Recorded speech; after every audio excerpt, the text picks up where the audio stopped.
you're back to my channel again. So we're gonna be learning about corrosion today, which is a natural phenomenon. You wanna know how your many stuff you just bought today just happens to be rusted against some other years, I guess. I don't know, you're not able to use it. More like bicycle by wheels, you get like rusted. My bicycle got rusted 2 years ago. I'm not using it currently anymore.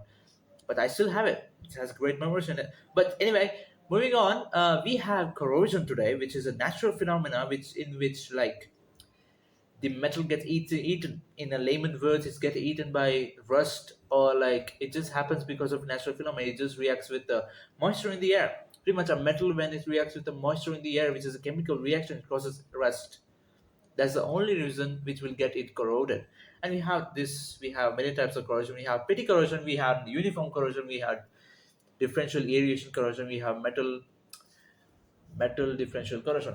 Pretty corrosion, no, not pretty corrosion. Yeah, okay, we can start from uniform corrosion. Uniform corrosion is pretty much like uniformly the whole metal gets corroded. It's really bad, but it's uniform. That's the main thing. It's uniformly gets corroded equally. So we have metal, yeah, differential metal corrosion is nothing but like when a metal is pretty much joined or pretty much attached with electricity or heat, pretty much the highest reactive metal gets corroded first and acts as anode, which will get corroded first.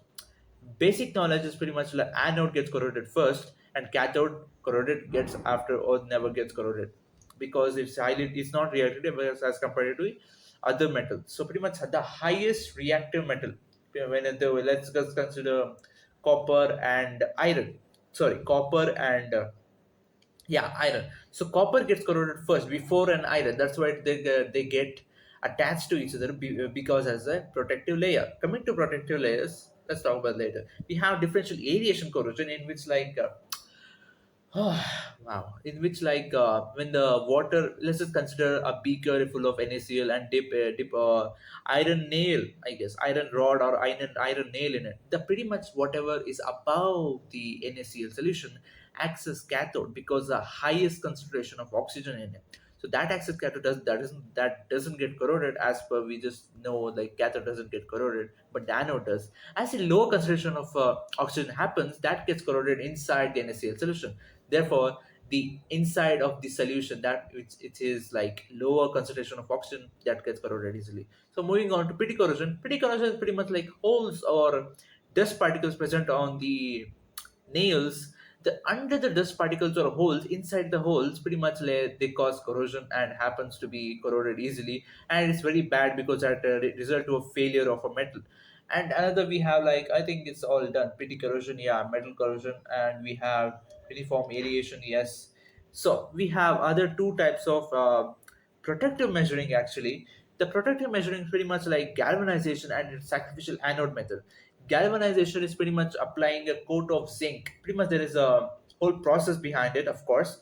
The last process I'm going to explain to you in a brief, like the last process, pretty much the whole metal is pretty much washed thoroughly with organic chemical stuff, and everything happens.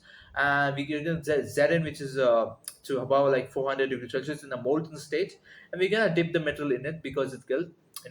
The first the protective layer as zinc is had been put on the metal, which has to be protected.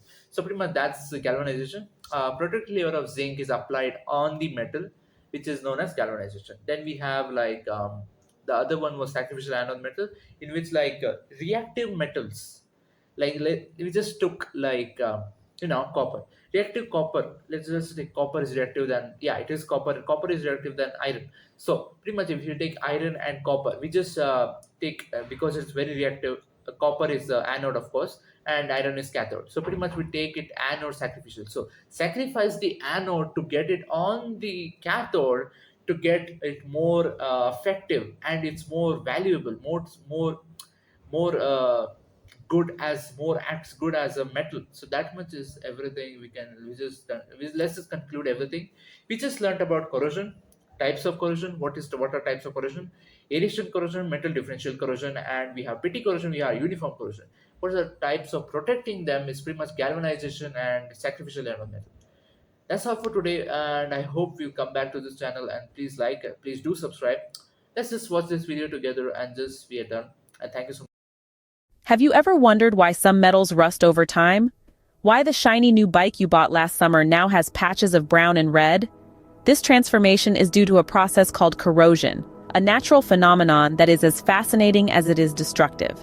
Corrosion is essentially the gradual destruction of materials, specifically metals, by chemical reactions with their environment. In layman's terms, it's like the metal is slowly being eaten away. This process is not only responsible for the rusting of your bike, but also for the degradation of bridges, pipelines, and even the Statue of Liberty. Now, there are several types of corrosion, each with its unique characteristics and effects. The first one is uniform corrosion, which, as the name suggests, occurs uniformly over the entire surface of the metal. This is the most common type of corrosion and is responsible for the largest amount of metal loss worldwide. Next, we have pitting corrosion. This type of corrosion is more localized and can lead to the creation of small holes in the metal. It's like the metal has been attacked by a tiny, invisible army of ants. Pitting corrosion is particularly dangerous because it can lead to failure of the metal without any prior warning. Another type of corrosion is galvanic or differential metal corrosion.